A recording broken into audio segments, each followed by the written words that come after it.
মান সাররাহু আন ইয়ানজুরা ইলা রাজুলিন মিন আহলিল জান্নাহ ফালইয়ানজুর ইলা হাযা। ও সাহাবীরা, তোমরা কে একজন জান্নাতি মানুষকে দেখে খুশি হতে চাও? দেখো দেখো লোকটা জান্নাতি। সুবহানাল্লাহ।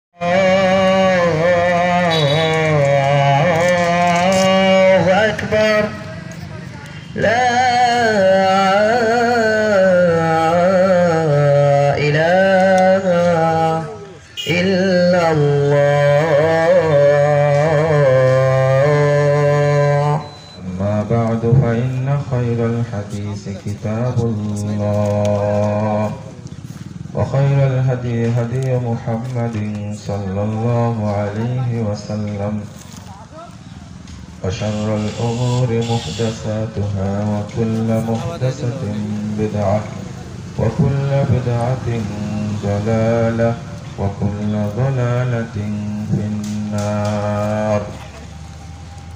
فقد قال الله تعالى في كلامه المجيد والفرقان الحميد: أعوذ بالله من الشيطان الرجيم. ومن يكفر بالإيمان فقد حبط عمله وهو في الآخرة من الخاسرين. وقال تعالى: إنني أنا الله لا إله إلا أنا فاعبدني وأقم الصلاة لذكري.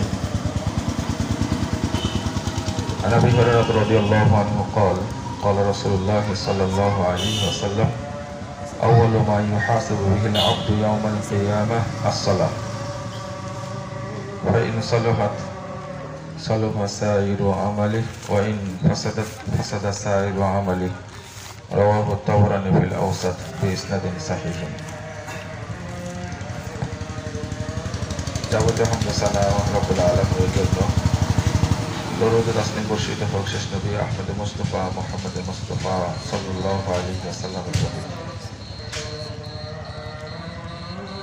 সম্মানিত মুসল্লিবৃন্দ,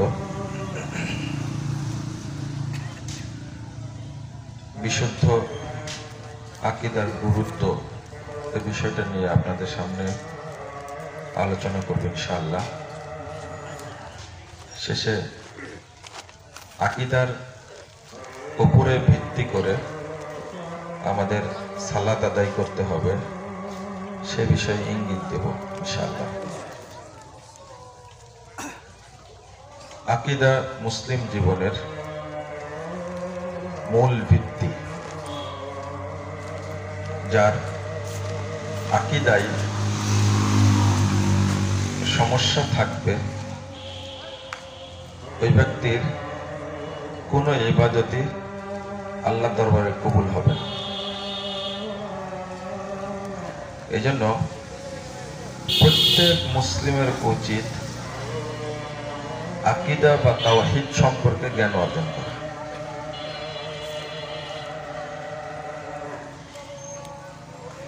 আল্লাহ রাব্বুল আলামিন সেটাই আমাদেরকে বলেছেন। যদি তাওহীদের জ্ঞান না থাকে তাহলে আপনি অন্য যত জ্ঞানই অর্জন করেন তাতে কোনো লাভ হবে না, কোনো ফায়দা হবে না।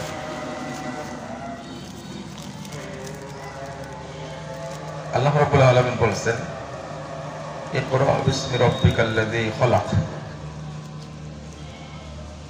আপনি পাঠ করুন আপনার প্রভুর নামে যিনি সৃষ্টি করেছেন। ইকরা বিসমি রাব্বিকাল্লাযী খলাক।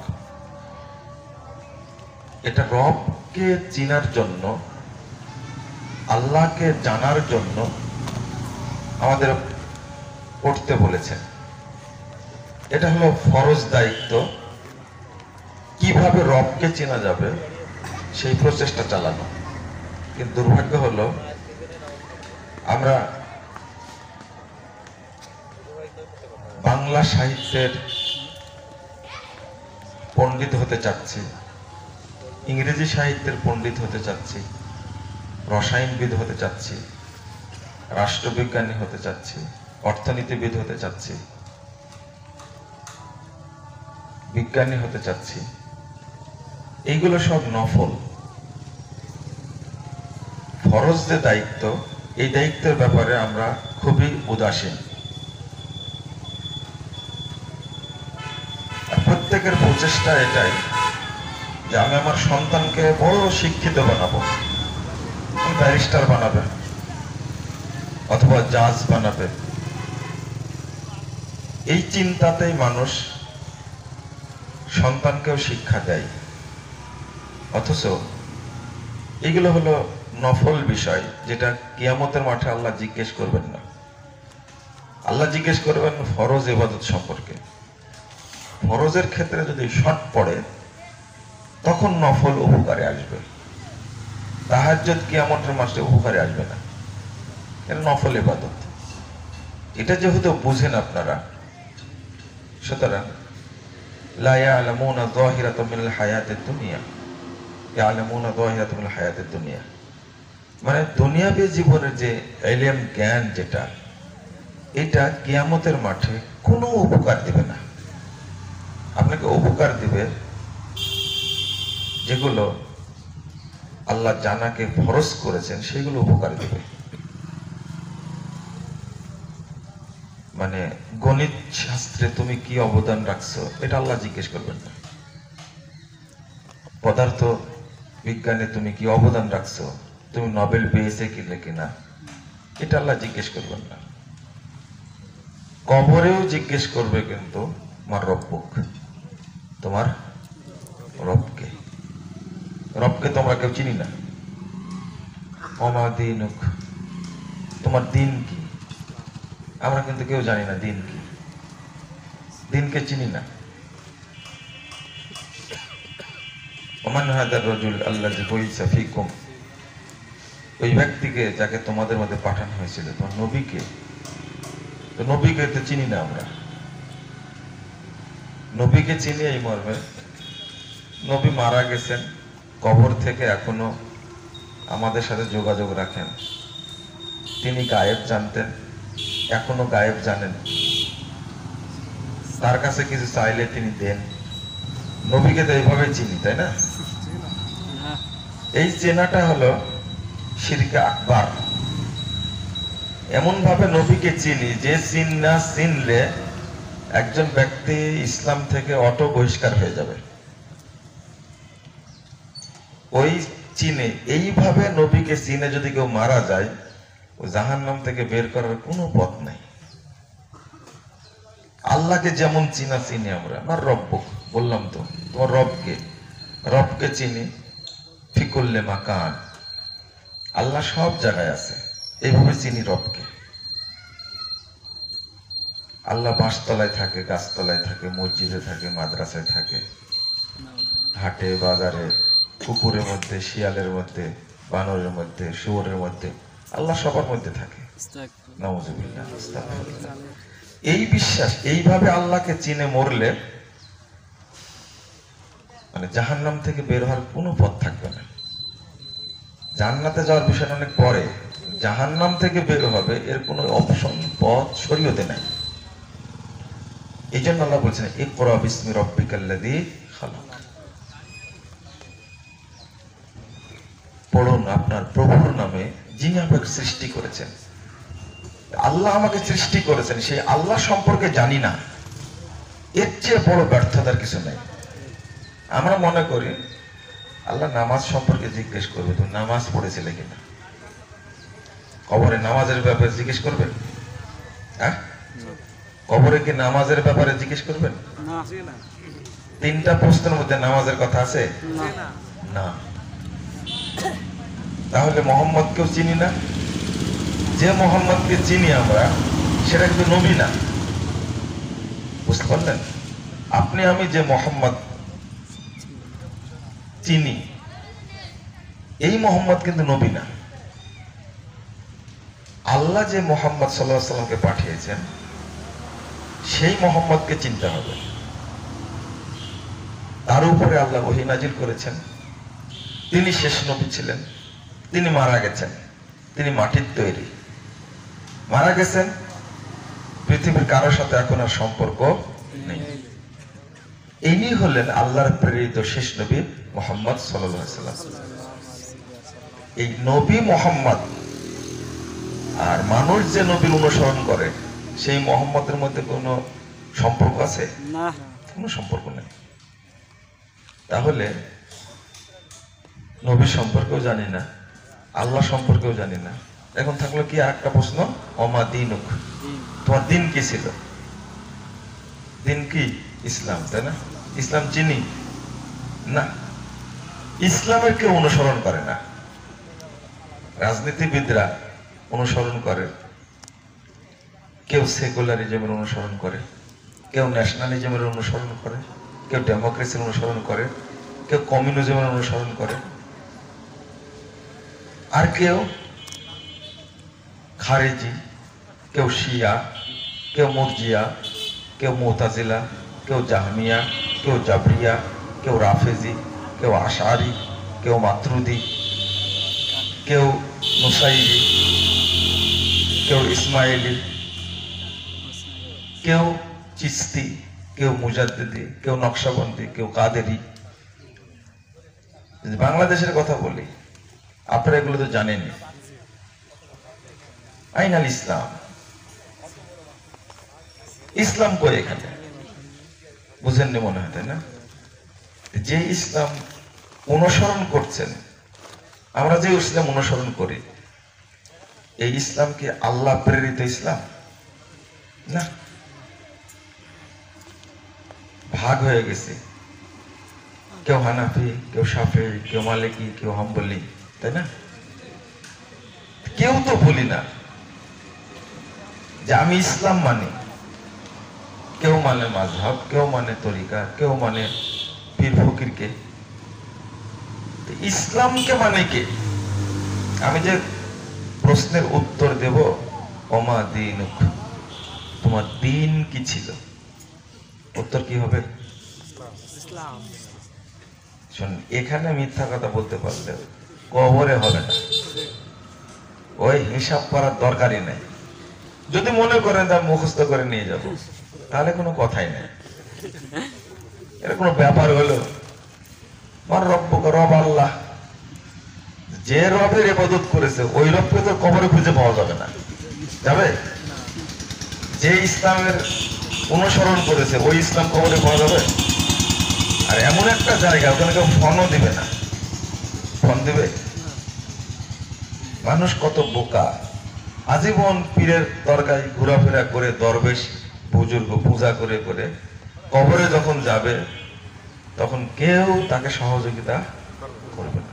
অথচ মূর্খ লোকটা ওই দরবেশেরই পূজা করছে, পীরেরই পূজা করছে, একটুকু ভাবে না যে এই পীর কবরে আমার কোনো উপকার দিবে না। আল্লাহ যদি রহম না করে, কবরে কেউ প্রশ্নের উত্তর দিতে পারবে না। আল্লাহ বলছেন, ফাআলাম আন্নাহু লা ইলাহা ইল্লাল্লাহ। আপনারা কি করছেন? আপনারা বসেন। টিউবটা নষ্ট হয়ে গেছে, এটা লাগাচ্ছি। এত করে নষ্ট হলো। আমার দিকে লক্ষ্য করো, ওনারা কাজ করুন। আমার আলোচনা না লক্ষ্য করলে মানে আপনারা বুঝবেন না, আমি মনে কষ্ট পাবো। আর এত শর্ট টাইম, অল্প টাইমে আসাটাও পুরোটাই বৃথা হয়ে যাবে। আমার দিকে লক্ষ্য করেন, আলোচনাগুলো শোনেন। আল্লাহ বলেছেন, ফাআলাম আন্নাহু লা ইলাহা ইল্লাল্লাহ, সূরা মুহাম্মদ 19 নম্বর আয়াত। আপনি জেনে নিন, আল্লাহ ছাড়া প্রকৃত কোনো মাবুদ নেই। আল্লাহ পড়তে বললেন রবের নামে, আবার জানতেও বললেন যে আল্লাহ ছাড়া প্রকৃত কোনো মাবুদ নাই, সত্য কোনো মাবুদ নাই। তো রবকে জানতে বললেন, আল্লাহ সম্পর্কে ইলম অর্জন করতে বললেন। ইমাম বুখারী রাহিমাহুল্লাহ এই আয়াতটি নিয়ে এসে অধ্যায় রচনা করেছেন, আল ইলমু ক্বাবলাল কওলি ওয়াল আমাল। ইলম অর্জন করতে হবে কথা বলার আগেই, আমল করার আগেই।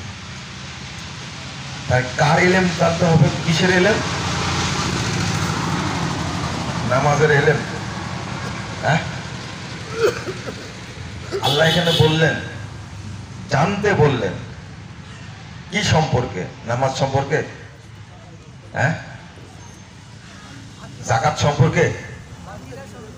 ফাআলাম আন্নাহু লা ইলাহা ইল্লাল্লাহ, আল্লাহ ছাড়া সত্য কোনো মাবুদ নাই, এইটাকে আগে জানো। আগে নামাজের কথা বলেননি, আল্লাহ জানতে বললেন প্রথম এটা। আর ইমাম বুখারী রাহিমাহুল্লাহ তিনিও অধ্যায় রচনা করতেন, আল ইলমু ক্বাবলাল কওলি ওয়াল আমাল। ইলম বলতে কোন ইলম? আল ইলম ফিত তাওহীদ, তাওহীদের ইলমটা অর্জন করতে হবে আগে। আমরা কিন্তু নামাজ সম্পর্কে ভালোই জানি, কিন্তু তাওহীদ সম্পর্কে কেউ জানি না, কেউ জানি না। ঈমান সম্পর্কে কেউ জানি না। আপনাদের ওযু আছে? হ্যাঁ, হাত তোলেন তো দেখি। দেখেন সবার ওযু আছে, তাই না? আমি প্রশ্ন করব, আপনার মধ্যে ইসলাম আছে?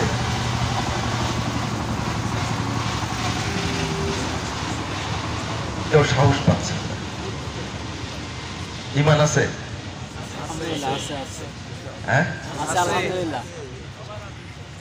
ঈমান আছে, তাই না? ওযু আছে এই কথা বলা মাত্রই সাথে সাথে মাথা ঝোঁকালেন। ইসলাম আছে এটা বললাম তো ঝোঁকালেন না কেন? বলেন। মানে আপনার মধ্যে এখনো সন্দেহ আছে ইসলাম আছে না নাই, কিন্তু ওযু যে আছে এতে কোনো সন্দেহ নেই। এই জন্য খুব তাড়াতাড়ি হাত তুললেন। তাহলে ওযুই জরুরি ঈমানের চেয়ে, তাই না? কি জরুরি? হ্যাঁ, গত পরশুদিন একজন লোক বলছে যে ঈমানের চেয়ে ওযু জরুরি।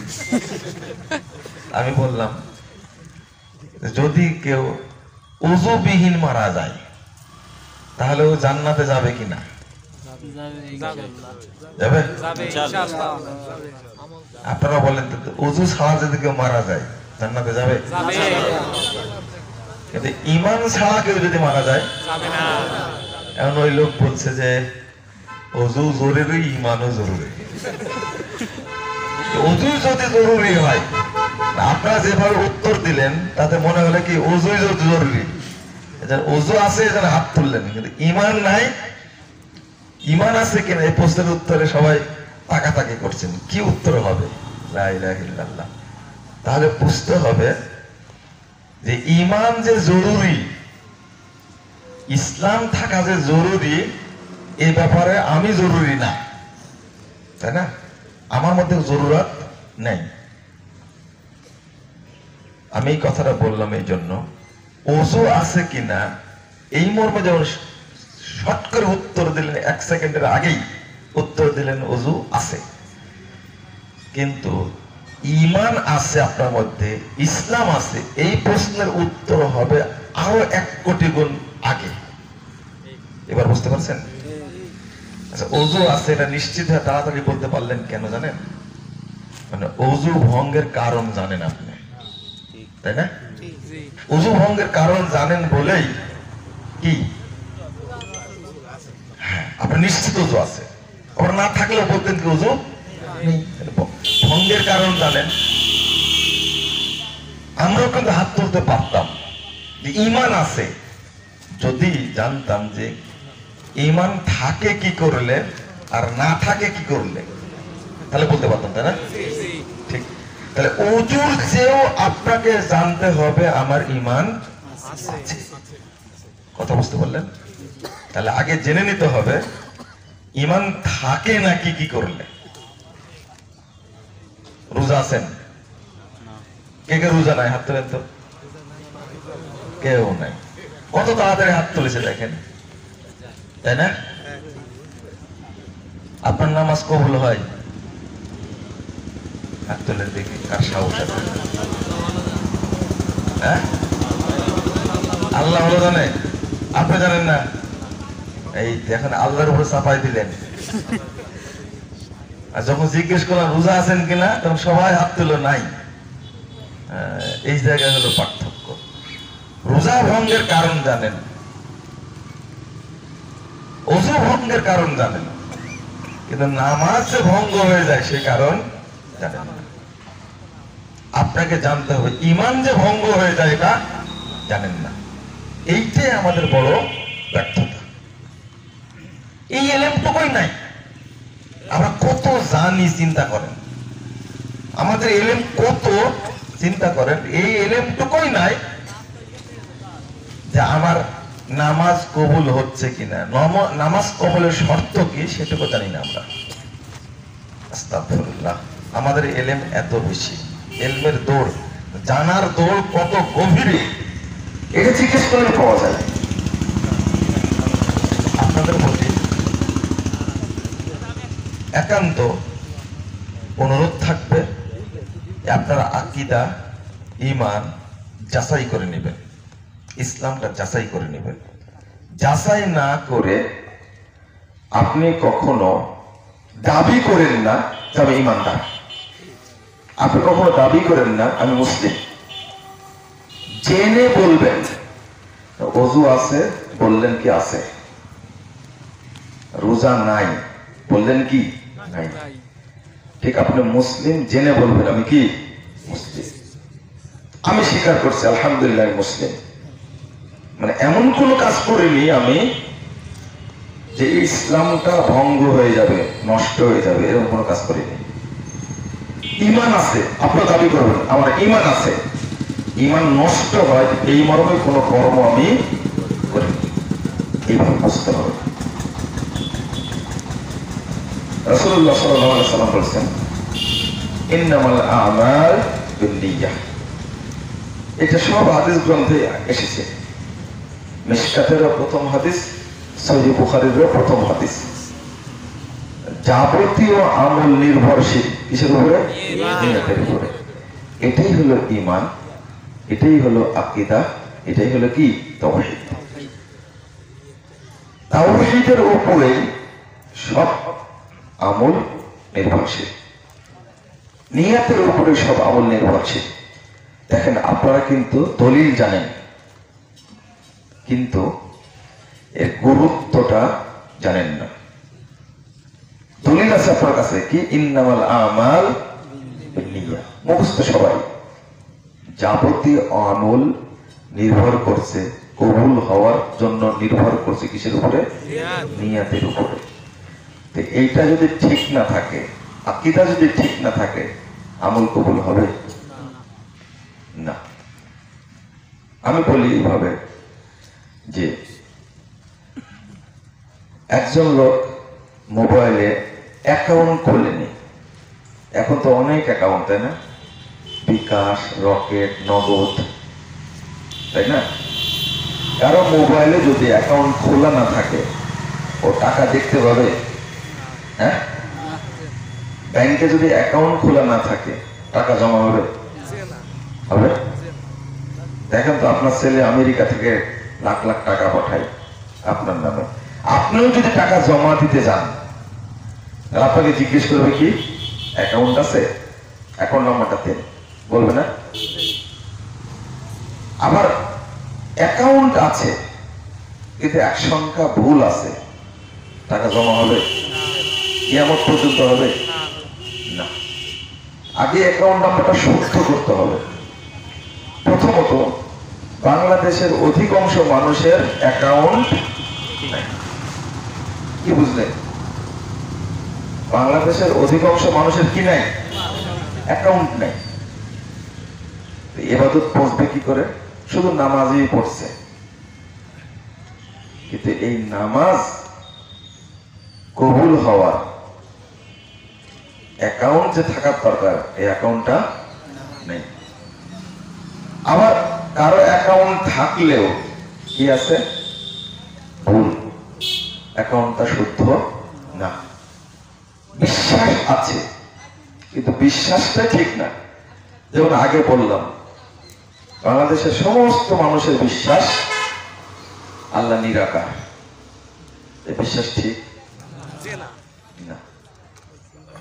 আল্লাহর সিফাত আছে, তিনি আরশে উপরে আছেন, তাই না? আর রহমান আলাল আরশে ইস্তাওয়া, আল্লাহ আরশের আজিমে আছেন। তো এই বিশ্বাসটা আমাদের মধ্যে নাই। একটু সাউন্ড কমান। এই বিশ্বাসটা আমাদের মধ্যে নাই। তাহলে যে বিশ্বাস আছে সেটা সঠিক না বেঠিক? বেঠিকটা। এক, আল্লাহ সর্বত্র বিরাজমান, বিশ্বাস সবারই আছে, কিন্তু বিশ্বাসটা কি সঠিক না? তাহলে বিশ্বাসটাকেও, আকীদাটাকেও সহি করতে হবে। আকীদা থাকলেও যে আকীদা আছে সেটা কি ভুল? তাহলে সহি না করা পর্যন্ত, যেমন টাকা জমা হবে না অ্যাকাউন্টে, তেমনি আকীদা সহি না করা পর্যন্ত সালাত, সিয়াম, হজ, যাকাত কোনো কিছুই আল্লাহ দরবারে কবুল হবে না।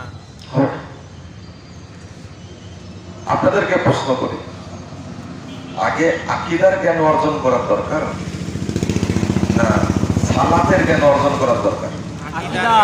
আকীদা কিভাবে নেবেন এটা?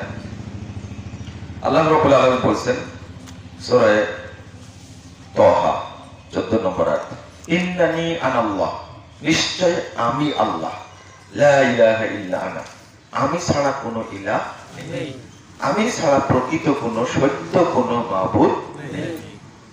ফাবুদনি, অতএব আপনি আমার তাওহীদকে মেনে নিন। এই ইবাদত মানে কি? তাওহীদ। ফাবুদনি, আমার তাওহীদকে মেনে নিন। আমরা এই ফাবুদনির অর্থই করেছি আমারই ইবাদত করো। আমারই ইবাদত করলে প্রথম ইবাদতটা কি? নামাজ, সালাত। এটা তো বুঝেছি। আচ্ছা, এর অর্থ এটা না। ফাবুদনি অর্থাৎ একমাত্র আমারই একত্ব ঘোষণা করুন, ওয়াহদানিয়াত ঘোষণা করুন, তাওহীদকে মেনে নিন। ওয়া আকিমিস সালাতা লিযিকরি, পরের বাক্যটা হলো কি? আমাকে স্মরণ করার জন্য কি করুন? সালাত করুন। এবার বুঝে আসছে? তাহলে আল্লাহ আগে সালাতের কথা বললেন না তাওহীদের কথা বললেন? আগে তাওহীদ। সূরা যারিয়াত 56 নম্বর আয়াতে আল্লাহ বলছেন, ওমা খালাকতুল জিন্না ওয়াল ইনসা ইল্লা লিয়াবুদুন, আমি জিন এবং মানুষকে সৃষ্টি করেছি লিয়াবুদুন, তারা একমাত্র আমারই ইবাদত করবে। কি করবে? ইবাদত করবে। এইটার অনুবাদ হবে লিওয়াহিদুন, একমাত্র আমার তাওহীদকে প্রতিষ্ঠা করবে। লিয়াবুদুন মানে কি? তাওহীদ। আর ইবাদত বলতে বুঝি, যেমন বাংলাদেশের শিক্ষিত লোকেরা বুঝেছে ইবাদত বলতে নামাজ, রোজা, হজ, যাকাত এগুলো না। একজন মুমিনের জীবনের সব কিছুই ইবাদত। এটা যে তাওহীদ অর্থ করতেন তাহলে কোনো সমস্যা হতো না। এই জন্য একটা শিক্ষিত লোক মনে করে যে আল্লাহ জিজ্ঞেস করবেন নামাজ পড়েছে কিনা, রোজা রাখছে কিনা। রাজনীতি করতে গিয়ে, ব্যবসা করতে গিয়ে যে সমস্ত আকাম কুকাম করা হয়, এইগুলোর ব্যাপারে আল্লাহ জিজ্ঞাসা করবে না। ওদের ধারণা এটা হলো দুনিয়াবি ব্যাপার, আল্লাহর কি ঠেকা পড়েছে। রাজনীতি করতে গিয়ে কে খুন করলো, কে গুম করলো, কে ধর্ষণ করলো, এটা আল্লাহ কি জিজ্ঞাসা করবেন না। আপনারা কি এটা জানেন? এই কথা কি ঠিক? তাদের দাবি কি ঠিক? তওবা তওবা। হ্যাঁ, শিক্ষিত মানুষরা অধিকাংশ বিশ্বাস করে আমি চাকরি করছি, ঘোষ কয় কোটি টাকা খেলাম, এটা আল্লাহ জিজ্ঞাসা করবে না। কারণ তাদের একটা কি বলে, থিওরি শিখায় দিয়েছে পাশ্চাত্যের যারা ইসলাম বিরোধী পণ্ডিত, আল্লাহদ্রোহী পণ্ডিত যারা, তারা শিক্ষা দিছে religion should not be allowed to come into politics, it is mere matter between man and god. আর ধর্ম কখনো রাজনীতিতে ঢোকার অধিকার রাখে না। এইটা কেবল বান্দা আর গডের মাঝে এটা আধ্যাত্মিক বিষয়। এটা রাজনীতি মানে রাজনীতির মধ্যে মানে ধর্ম এমন একটা জিনিস, এটা শুধু মন্দিরে, মসজিদে আর গির্জার মধ্যে থাকবে, চার দেওয়ালের মধ্যে। এটা যেন বের না হয়। এই তথাকথিত শিক্ষিত পণ্ডিতদের মূল টার্গেট হলো যে রাজনীতির মধ্যে কোনো ক্রমে যেন ধর্ম না ঢোকে, অর্থনীতির মধ্যে ধর্ম যেন না ঢোকে, সমাজনীতির মধ্যে যেন ধর্ম না ঢোকে, আর রাষ্ট্রনীতির মধ্যে ধর্ম যেন না ঢোকে। মানে লুটে পুটে যেন খাওয়া যায়, এটা কিন্তু পাশ্চাত্যের লোকের থিম। আর ওইটাই মুসলিম হিসাবে আমাদের মাথায় ঢুকে দেওয়া হয়েছে। এখানে একজন লোক কলেজের প্রিন্সিপাল, বিশ্ববিদ্যালয়ের ভিসি, কোটি কোটি টাকা হারাম খায়। একজন ডাক্তার, একটা ইঞ্জিনিয়ার, একজন সচিব কোটি কোটি টাকা হারাম খায়, দুর্নীতি করে, আবার নামাজও পড়ে, তাই না? কেন পড়ে বলে তো দেখি না? ওরা জানে এই যে চাকরির পাঠটা, ডাক্তার ইঞ্জিনিয়ারের পাঠটা, এটা দুনিয়াবি পাঠ, ব্যক্তিগত। এখানে আকাম কুকাম যাই করি না কেন, হারাম খাই না, সুদ খাই না, ঘুষ খাই, দুর্নীতি করি না, আত্মসাৎ করি, এ বিষয়ে আল্লাহ কিয়ামতের মাঠে জিজ্ঞাসা করবেন। এটা ওদের ধারণা। কারণ ধর্মের মধ্যে থাকবে কেন? আমার চাকরি, এর ধর্ম কেন? অথচ মুমিন জীবনে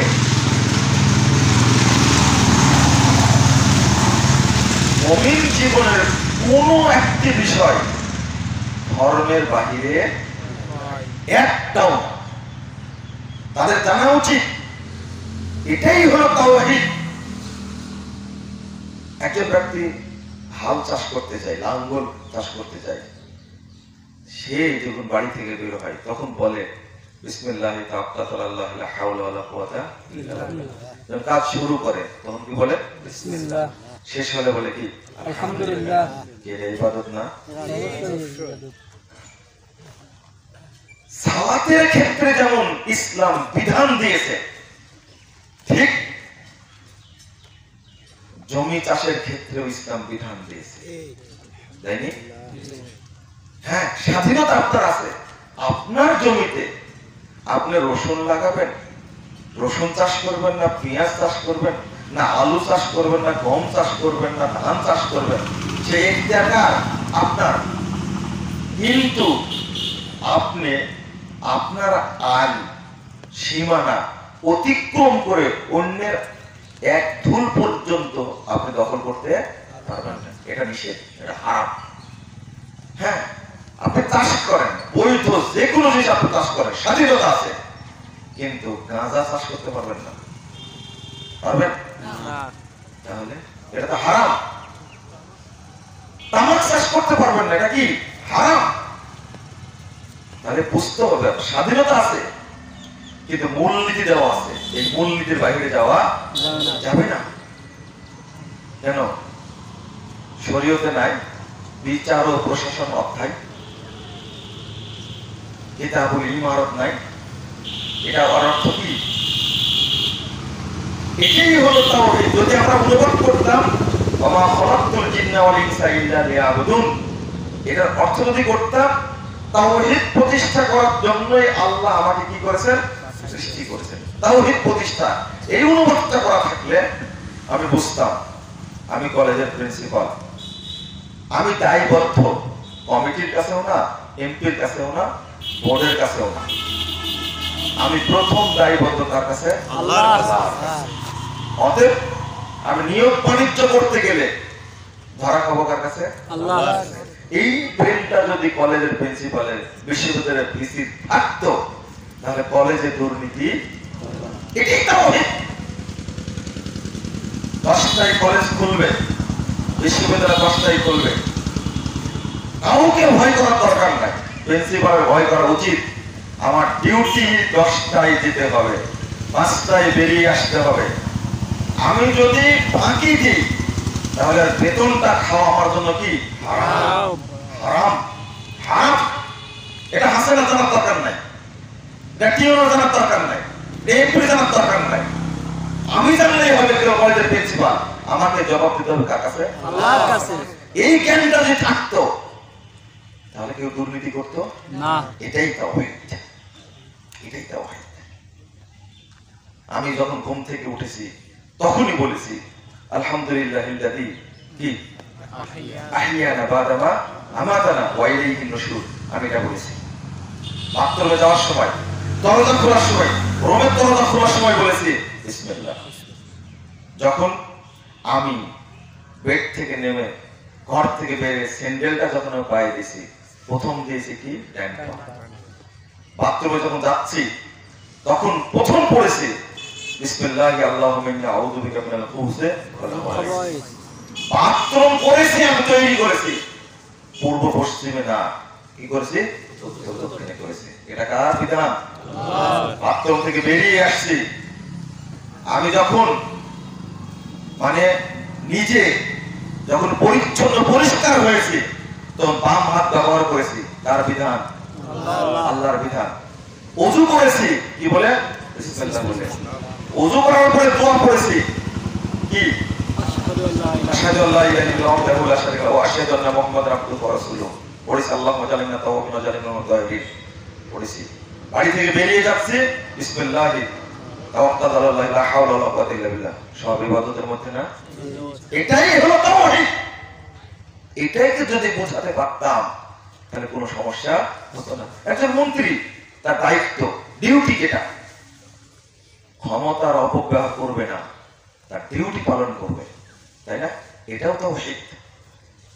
আশ্চর্য, এর নামই হলো লিয়াবুদুন ওয়া মা খালাকতুল জিন্না ওয়াল ইনসা ইল্লা লিয়াবুদুন। আজ ছেলে পরীক্ষা দিচ্ছে, মা শিক্ষা দিবে, মা শিক্ষা দিবে তাকে, খবরদার পরীক্ষা নকল করবে না। তোমার স্যার দেখতে না পার, প্রিন্সিপাল দেখতে না পার, গার্ড দেখতে না পার, দেখছেন কে? আল্লাহ। তুমি যে নকল করে পাস করো আর যদি চাকরি পাও, পুরো জীবনের চাকরির টাকা হলো হারাম। এটা মা যদি তার ছেলেকে ঢুকায় দেয় ব্রেনে, জীবনে নকল করবে, গাড়ি লাগবে না। আমরা কি মনে করছি? এই তাওহীদটা মানুষের মধ্যে ঢুকে নিয়ে এখন পর্যন্ত যে ব্যাপারে আমরা কথা বলি, তাওহীদ মানুষকে বোঝাতে হবে। তাহলে দুর্নীতি থাকবে না, চোরা কারবারিও থাকবে না, আত্মসাৎ থাকবে না। একটা রোড সংস্কার করতে না করতেই 6 মাস যায় না, যেটা যাওয়ার দরকার 10 বছর, সেখানে রোড সংস্কার করা 6 মাসের মাথায় একবারে মানে পিচ উঠে যায়, খোয়া উঠে যায়, বালি উঠে যায়, শেষে কি গর্ত হয়ে যায় 6 মাসের মধ্যে। কি কাজ না করেছে? যে 3 কোটি টাকা বাজেট থাকে, 1 কোটি টাকা খরচ করেছে, 2 কোটি টাকা সব ভাগ করে বাটরে খেয়ে শেষ করেছে। যে তার মধ্যে তাওহীদের জ্ঞান থাকতো, বলেন তো 1 টাকা মারতে পারতো কিনা? না। 1 টাকা যে হারাম হবে এটা জানতে পারতেন। তো আমি যে জায়গায় বোঝাচ্ছি তাওহীদের ব্যক্তি, তাওহীদ মানে সার্বভৌমত্ব। তাওহীদ মানে কি? সার্বভৌমত্ব, যাবতীয় সার্বভৌমত্ব কার জন্য? আল্লাহ। এটাই হলো একত্ব, এটাই। আর তাওহীদটাকে আমরা খুব ছোট্ট করে দেখেছি, নামাজ পড়া এটা হলো তাওহীদ, রোজা করা এটা হলো তাওহীদ। তাও রোজা বছরে কয়বার? একবার, 1 মাস। আর হজটা আবার কয়বার? জীবনে একবার। আর যাকাতটা বছরে একবার। তাহলে থাকলো কি? একটা নামাজ। নামাজটা এটাই পড়তে চাই না, তাওহীদটা শুধু বন্দী হয়েছে কোন জায়গাতে? নামাজের মধ্যে। অথচ তাওহীদটা কি? সার্বভৌমত্ব। এটা সর্বত্রই আল্লাহর একত্ব প্রতিষ্ঠা করার নাম কি? তাওহীদ। এটাই বুঝিনি আমরা। চলেন একটু বেড়ে গেল কথা এখানে বলতে গিয়ে, কিন্তু যারা শিক্ষিত মানুষ আশা করি ইনশাআল্লাহ এগুলো বুঝবেন। এবার যেটা বলছিলাম একজন সাহাবী বিদুইন, গ্রামের মানুষ, আপনাদের গ্রামের মতো মানুষ এসে আল্লাহ সত্যি বলছেন, সহিহ বুখারী 1397 নম্বর হাদিস, দুল্লানি আমালিন আমিলতুহু দাখালতুল জান্নাহ। আল্লাহ রাসূল আমাকে এমন আমলের কথা বলেন, আমল করে আমি জান্নাতে যাব। কোথায় যাব? জান্নাতে। রাসূল সাল্লাল্লাহু আলাইহি ওয়াসাল্লাম বললেন, তা'বুদুল্লাহ লা তুশরিকু বিহি শাইআ। প্রথম বললেন তা'বুদুল্লাহ মানে কি? বলে তুমি কি করবে? আল্লাহর ইবাদত করবে। ইবাদত মানে কি? মনে থাকবে? তা'বুদুল্লাহ, আল্লাহর তাওহীদকে মেনে নিবে, লা তুশরিকু বিহি শাইআ, তার সাথে শরীক করবে না। তাওহীদ বনাম কি? শিরক। এটা হাদিসে পাওয়া গেল। সহিহ মুসলিমে 16 নম্বর হাদিস আসছে, তুওয়াহিদুল্লাহ, আল্লাহর তাওহীদকে মেনে নিতে হবে, তার সাথে শিরক করা যাবে না। দ্বিতীয়টা বললেন, ওয়া তুকিমুস সালাতাল মাকতুবা, আপনি ফরজ সালাত আদায় করবেন। ওয়া তুআতিজ যাকাতাল মাফরুজা। বলেন তো দেখি, আগে তাওহীদ বললেন না আগে সালাত বললেন? তাওহীদ। তা'বুদুল্লাহ লা তুশরিকু বিহি শাইআ, তারপরে বললেন ওয়া তুকিমুস সালাতাল মাকতুবা, ফরজ সালাত আদায় করবে। তাহলে প্রথম অংশ কি? তাওহীদ। তারপরে আবার যাকাত দিবে, তারপরে বললেন সিয়াম রাখবা, রমাদানে সিয়াম রাখবা। তাহলে চারটা বললেন। বলা মাত্রই ওই বেদুইন সাহাবী, মূর্খ মানুষ, সে বলেছেন, ওয়াল্লাহি লা আযীদু আলা হাযা ওয়া লা আনকুসু মিন। হে মুহাম্মদ শোনো, আল্লাহ কসম করে বলছি, তুমি যা বললে তার কমও করব না, বেশি করব না। লোকটা উঠে চলে যাচ্ছে। এতই মূর্খ, সালাম দিতেও জানে না। মানে এসে মসজিদে নববীর সামনে ঘোড়াটা বেঁধেছেন, ঢোকেই বলছে, দুল্লানি না আমালিন আমিলতুহু দাখালতুল জান্নাহ। এমন আমলের কথা তুমি বলো, আমল করে যেন জান্নাতে যেতে পারি। আগে সালাম দেওয়ার কথা হাদিস আছে না? আর একটা হাদিস সহিহ বুখারী, ওখানে তো আসছে। ওই হাদিসটা জানেন আপনারা? ইরজি ফাসাল্লি ফাইন্নাকা লাম তুসাল্লি। সালাম পড়ে আল্লাহ রাসূলকে সালাম দিলেন। আল্লাহ রাসূল কি বললেন? ওয়া আলাইকাস সালাম ইরজি ফাসাল্লি ফাইন্নাকা লাম তুসাল্লি। ফিরে যাও, সালাত পড়ো, তুমি সালাত পড়োনি। তাহলে সালাম দেওয়ার প্রচলন সাহাবীদের মধ্যে ছিল, কিন্তু ওই বেদুইন গ্রাম্য মূর্খ মানুষ সালাম দেওয়াটাও জানতেন না। বলেন তো এই লোকটা আপনাদের চাইতে শিক্ষিত বেশি না কম? আপনার কাছ থেকে বেশি শিক্ষিত। এই মূর্খ মানুষটাকেও রাসূল সাল্লাল্লাহু আলাইহি সাল্লাম বলছেন, তুমি তাওহীদকে জানো, তাওহীদ প্রতিষ্ঠা করো, তাওহীদ শিখো। এখন আপনাদের বললে আপনারা বলেন যে আমরা এই বয়সে তাওহীদের কি বুঝবো, তাওহীদের আলোচনা শুনবো কেন? আস্তাগফিরুল্লাহ, আস্তাগফিরুল্লাহ। আপনাকে শিখতে হবে। এই বরকতটা কি পেলেন? আল্লাহু আকবার। বরকত কাকে বলে? রাসূল সাল্লাল্লাহু আলাইহি ওয়াসাল্লাম বলে, লোকটা চলে গেল, মান সাররাহু আন ইয়ানজুরা ইলা রাজুলিন মিন আহলিল জান্নাহ ফালইয়ানজুর ইলা হাযা। ও সাহাবীরা, তোমরা কে একজন জান্নাতি মানুষকে দেখে খুশি হতে চাও?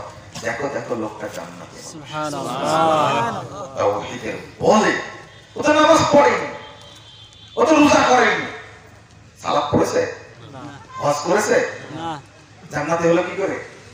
তাওহীদ স্বীকৃতি। আল্লাহি লা আযীদু আলা হাযা ওয়া লা আনকুসু মিন।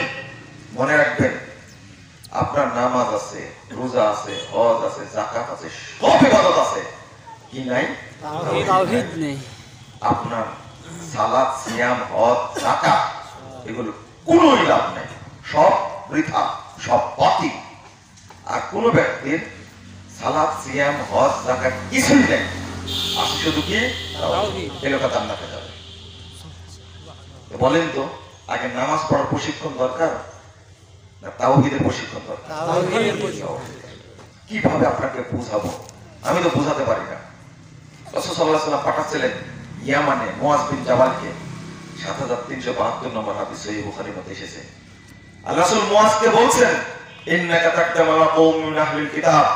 মুআয, তুমি ইহুদি খ্রিস্টানদের দেশে যাচ্ছ, ফালিয়াকুন আউওয়ালা মা তাদউহুম আন ইউহিদুল্লাহ তাআলা। তুমি প্রথম তাদেরকে দাওয়াত দিবে তারা যেন আল্লাহর তাওহীদকে মেনে নেয়, তাওহীদকে যেন আগে মেনে নেয়। যদি ফাইদা আরাফু যালিক, তাওহীদের যদি স্বীকৃতি দেয়, এটা আজাবু জালিক, তাওহীদের যদি তারা তাওহীদকে যদি মেনে নেয়, আতাউ জালিক, তাওহীদের প্রতি তারা ঈমান আনে, ফাআখবিরহুম আন্নাল্লাহ আফতারাদা আলাইহিম খামসা সালাওয়াত ফি লাইলাতিহিম ওয়া নাহারিহিম। তাহলে 2 নম্বরটা তাদেরকে বলবে, ও মেনে নিলে বলবে, তাহলে বলার দরকার নেই। যদি তাওহীদ মেনে নেয় তাহলে বলবে আল্লাহ তোমাদের উপরে রাতে দিনে 5 ওয়াক্ত সালাতকে ফরজ করেছে। কথা কি বোঝাতে পারলাম? তাহলে এই হাদিসও প্রমাণ করে আগে অর্জন করতে হবে কিসের জ্ঞান? তাওহীদ। তাওহীদের জ্ঞান আগে অর্জন করতে হবে। সুবহানাল্লাহ ওয়া বিহামদিহি। ওই তাওহীদটাই আমরা জানি না, আমরা শুধু নামাজ পড়ি। কি পড়ি? নামাজ পড়ি। অবস্থাটা হয়েছে কি জানেন? তাহাজ্জুদ পড়ি, মানে ওযু নাই। জানাজা পড়ি 30 বছর যাবত, কিন্তু একদিনও ওযু করিনি। আমি এক লোককে বলছি যে ওযু করলেন না, যে জানাজা পড়লে কি ওযু করা লাগে? চিন্তা করেন কি 30 বছর যাবত জানাজা পড়ি, আমি একদিনও ওযু করিনি। লোকটা যুক্তি কি জানেন? আমার যে জানাজা হয় না, কেউ তো বললো না যে জানাজা হচ্ছে না, মানে ও 30 বছর পড়বে।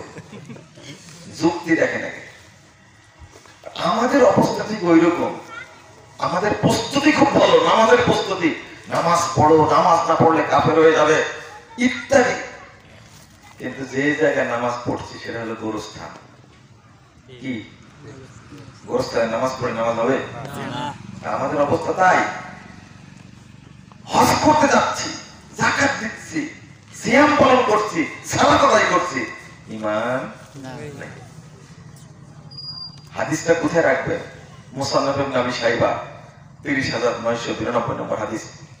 ইয়াতি আলান নাসি জামান, মানুষের উপর একটা যুগ আসবে, একটা সময় আসবে, ইস্তামিউন ওয়া ইউসাল্লুনা ফিল মাসাজিদ, দলে দলে মানুষ মসজিদে এসে জড়ো হবে, সালাত আদায় করবে। মসজিদ ভর্তি থাকে মুসল্লিতে, মুসল্লিতে মসজিদ কি ভর্তি। ওয়ালাইসা ফীহি মুমিন, কিন্তু এতগুলো লোকের মধ্যে একজন ঈমানদার থাকবে না। ওই সময়টা কোন সময়? বর্তমান সময়, তাই না? সাহাবীরা বলছেন এটা আমাদের সময়। কথা বুঝছেন? তাবেঈরা বলছেন এটা আমাদের সময়, তাবেঈরা বলছেন এটা আমাদের সময়। তাহলে আমাদের তো কোনো গতি নেই। লা ইলাহা ইল্লাল্লাহ। সাহাবীরা কত ভয় করতেন, নামাজ পড়ি কিন্তু কি নাই? আপনাদের আমাদের অবস্থা তাই। আমরা কি পড়ি? নামাজ পড়ি কিন্তু ঈমান নাই, তাওহীদ নাই, আকীদা নাই। যে বিশ্বাসটা করি এই বিশ্বাসটা কি ভুল। আপনাদের কষ্ট হলো কিনা জানি না, তাই মনে হয় শেষ হয়ে গেল নাকি? তো আমি আপনাদের প্রতি একান্ত অনুরোধ করব, প্রথম টার্গেট আকীদাকে বিশুদ্ধ করুন।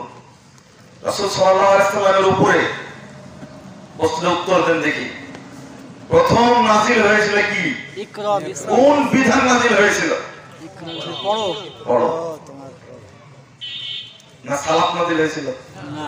বলেন তো ইকরা নাযিল হওয়ার কত বছর পর সালাত নাযিল হয়েছে? 10। কে বলতে পারে? 10 বছর পর।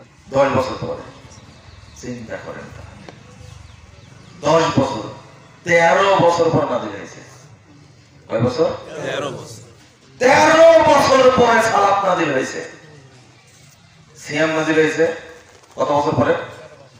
বলেন, কেউ বলতে পারবেন না। 15 বছর পরে দ্বিতীয় হিজরিতে নাযিল হয়েছে। যাকাত নাযিল কত বছর পরে? 15 বছর পরে দ্বিতীয় হিজরিতে যাকাত নাযিল হয়েছে। খামাখা তাহলে এই 13টি বছর, এই 15টি বছর কিসের দাওয়াত চলেছে? তাওহীদের দাওয়াত। 13 বছর আল্লাহ নবী প্রশিক্ষণ দিয়েছেন তাওহীদের আকীদা। সূরা আম্মা পারা সব সূরা নাযিল হয়েছে মাক্কি জীবনে। তারপরে 29 পারা সব সূরা নাযিল হয়েছে কি? মাক্কি জীবনে। কেন? এই সূরাগুলোর মধ্যে শুধু আখিরাতের আলোচনা, তাওহীদের আলোচনা, ঈমানের আলোচনা বোঝানোর চেষ্টা করেছে। আগে তাওহীদটা গ্রহণ করো। আর আপনি 13 বছর তো দূরের কথা, 13 মাস তো দূরের কথা, 13 দিন তো দূরের কথা,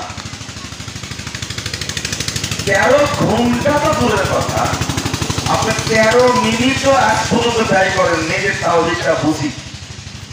কি ভুল বললাম? বলেন তো ঈমান আছে কিনা আপনার? এত বড় সাহস আপনার আছে বলার? জিজ্ঞেস করলে একটা উত্তর দিতে পারবেন না। আল্লাহর নবী সাহাবীদেরকে প্রশিক্ষণ দিচ্ছে। সাহাবীরা হলেন শ্রেষ্ঠ উম্মত, সাহাবীরা সবচেয়ে প্রেমী। তাদের যদি প্রশিক্ষণের টাইম নেন 13 বছর, আপনার আমার মতো বোকা লোকে প্রশিক্ষণের কয় বছর টাইম লাগবে? অন্তত 39 বছর। অথচ সেখানে আমি কি 13 মিনিটও বের করিনি। আমার মতো অভিজ্ঞ থাকবে কি করে? আমি তো অভিজ্ঞ বুঝবো কি করে? বোঝার চেষ্টা করুন। শেষে বলবো, তাওহীদের পরে সালাত। এটাও ঠিক, সালাত যদি শুদ্ধ না হয়, আপনার আমার কোন ইবাদত আল্লাহর কাছে কবুল হবে না। এটা জানা হাদিস, 1859 নম্বর হাদিস তাবরানী আওসাতের মধ্যে এসেছে, আউয়ালু মা ইউহাসাবু বিল আবদি ইয়াউমাল কিয়ামা as-সালাত। কিয়ামতের মাঠে সর্বপ্রথম হিসাব নেওয়া হয় বান্দার কিসের? সালাতে। যদি সালাত শুদ্ধ হয় তাহলে সব কি শুদ্ধ হবে, আর সালাত যদি অশুদ্ধ হয় তাহলে সব আমলে কি হবে? অশুদ্ধ হবে। আমি আপনাদের বলতে চেয়েছি যে জিনিসটা, বর্তমানে মানুষ যে সালাত আদায় করছে, এই সালাত রাসূলের সালাত নয়। এই আশঙ্কা করেছিলেন, এই ধমকটা আল্লাহ রাসূল দিয়েছেন রাসূলের যুগেই। সহিহ বুখারীর 757 নম্বর হাদিস, একজন সাহাবীকে মসজিদে নববীতে আল্লাহ নবীর সামনে সাহাবী সালাত আদায় করলেন। আল্লাহ রাসূল 3 বার বলেছিলেন, ফিরে যাও, সালাত পড়ো, তুমি সালাত পড়ো। রাসূলের যুগের যে অবস্থা হয়, সাহাবীদের যুগে 1312 নম্বর হাদিস খুলুন, নাসাইতে এসেছে। একজন ব্যক্তিকে হুযায়ফা রাদিয়াল্লাহু আনহু জিজ্ঞেস করলেন, কাম তুসাল্লি হাযিহিস সালাহ, এই তুমি এইভাবে নামাজ পড়ছো কত বছর যাবত? ক্বালা মুনযু 40 সানা। লোকটি বলছে প্রায় 40 বছর। হুযায়ফা রাদিয়াল্লাহু আনহু বললেন, মা সাল্লাইতা মুনযু 40 সানা। সরাসরি উত্তর, মা সাল্লাইতা মুনযু 40 সানা। 40 বছর যাবত তুমি নামাজই পড়ো, 40 বছর যাবত তুমি নামাজ পড়ো। ওয়াইন মুত্তা ওয়া তুসাল্লি হাযিহিস সালাত, তুমি যদি মারা যাও এইভাবে সালাত পড়তে পড়তে, মুত্তা আলা গায়রিল ফিতরাতি আল্লাতী ফাতারাল্লাহু মুহাম্মাদান সাল্লাল্লাহু আলাইহি ওয়াসাল্লাম। তাহলে মুহাম্মদ যে ফিতরাতের উপরে ছিলেন, তো যে দ্বীনের উপরে ছিলেন, তুমি দ্বীনের বাহিরে, অর্থাৎ তুমি বেদিন হয়ে মারা যাবে। 40 বছর না, এইভাবে নামাজ পড়তে পড়তে যদি তুমি মারাও যাও, তাহলে কি হয়ে মারা যাবে? বেদিন হয়ে মারা যাবে। তাহলে যারা নামাজ পড়ে না তারা তো বেনামাজি, যারা নামাজ পড়ে রাসূলের তরিকায় পড়ে না তারাও কি বেনামাজি? কষ্ট হচ্ছে বলতে? কথা ফাইনাল, এটাই কথা। তাহলে নামাজির সংখ্যা বাংলাদেশে বেশি না বেনামাজির সংখ্যা বেশি? আমি বলি নামাজি নাই, নামাজি নাই। টুপিওয়ালা আছে, নামাজি নাই। কারণ 2-3 জায়গায় 4-5 জায়গাতে সালাতের প্রশিক্ষণ দিলাম, কোন জায়গাতে একজন মুসল্লি আমি পাইনি। আপনি বলবেন যে বলেন কি, আপনি এতই জানেন? আমি কোত্থেকে জানি? আমি তো জানি না। যদি হুযায়ফা রাদিয়াল্লাহু আনহু এই কথা বলেন তার যুগে, আনাস রাদিয়াল্লাহু আনহু যদি বলেন, আনাস রাদিয়াল্লাহু সহিহ বুখারীর 530 নম্বর হাদিস, 529 নম্বর হাদিস, আনাস রাদিয়াল্লাহু আনহু বলছেন যে মা আরিফু শাইয়্যান মিম্মা কানা আলা আহাদিন নবী সাল্লাল্লাহু আলাইহি ওয়াসাল্লাম, রাসূলের যুগে যে আমলগুলো দেখেছি। আনাস রাদিয়াল্লাহু আনহু কি আপনার ভাই? আনাসকে সাহাবী, আপনার খালু না। আনাস ওই ব্যক্তি যিনি আল্লাহর রাসূলের খেদমত করেছেন 10 বছর। তিনি বলছেন তার রিপোর্ট ঠিক হবে না, আপনার ইমামের রিপোর্ট ঠিক হবে না। তিনি বলছেন মা আরিফু শাইয়্যান মিম্মা কানা আলা আহাদিন নবী সাল্লাল্লাহু আলাইহি ওয়াসাল্লাম, রাসূলের যুগে যে আমল দেখেছি আমি এই যুগে দেখতে পাচ্ছি না। আশ্চর্য! সাহাবী বলছেন রাসূলের যুগের আমল আমি এখন দেখতে পাচ্ছি না। কিলা আসসালা, বলা হয় নামাজটা যে পড়ি না রাসূলের না, তখন বলছে আলাইসা যাইয়াতুম কয় যাইয়াতুম ফিহা, সালাত যেভাবে নষ্ট করেছো রাসূলের সালাত কি এখন আছে? 530 নম্বর হাদিস সহিহ বুখারী খুলুন। ইবনু শিহাব যুহরি বলছেন দাখালতু আলা আনাস ইবনে মালিক বিদিমাশক, আমি দিমাশকের মসজিদে আনাস রাদিয়াল্লাহু আনহুর কাছে গেলাম। ওহো ইয়াবকি, আমি দেখছি ফুপে ফুপে কাঁদছেন। আমি জিজ্ঞেস করলাম ভাই কি আপনি কাঁদছেন কেন, কেন কাঁদাচ্ছে আপনাকে? তখন বলছেন মা আরিফু শাইয়ান মিম্মা কানা আলাদিন নবী সাল্লাল্লাহু আলাইহি ওয়াসাল্লাম ইল্লা সালাত, আমি রাসূলের যুগের কোনো আমল দেখতে পাচ্ছি না, তবে শুধু সালাতটা দেখতে পাচ্ছি। কতই গিয়া তবে এই সালাতটাও নষ্ট করা হয়েছে। কি বুঝলেন আপনি? মুআব ইবনে কুররা বিখ্যাত তাবী, তিনি বলছেন আদরাকতু সাবঈনা রাজুলাম মিন আসহাবিন নবী সাল্লাল্লাহু আলাইহি ওয়াসাল্লাম। মুআবিয়া ইবনে কুররা তিনি বলছেন আমি 70 জন সাহাবীর সাক্ষাৎ পেয়েছি।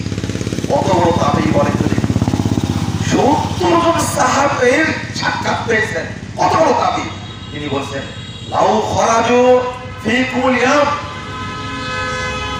এই 70 জন সাহাবী যদি তোমাদের মধ্যে এখন আসে, এখন যদি আসে, তারা যদি এখন বের হয়, মা আরাফু মিম্মা আদরাকতুম, তোমরা যে আমলগুলো করছো তারা কিছুই চিনতে পারবে না ইল্লান নিদা, তবে আযান শুনে বলবে রাসূলের যুগে ছিল, অন্য কোন আমল রাসূলের যুগের আমল এই যুগে নেই।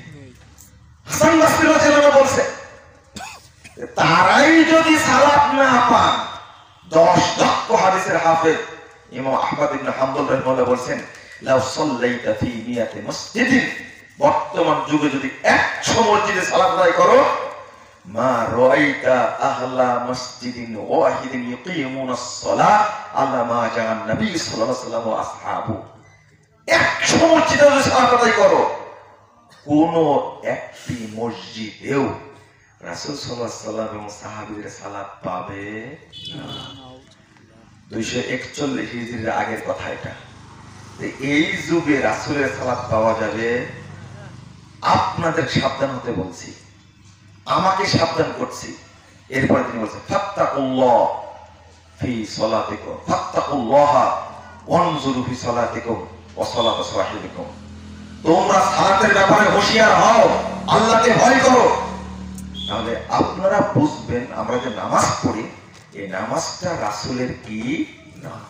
রাসূল সাল্লাল্লাহু আলাইহি ওয়াসাল্লাম বলেন সল্লু কামা রাআইতুমুনি উসাল্লি, তোমরা ওইভাবে সালাত আদায় করো।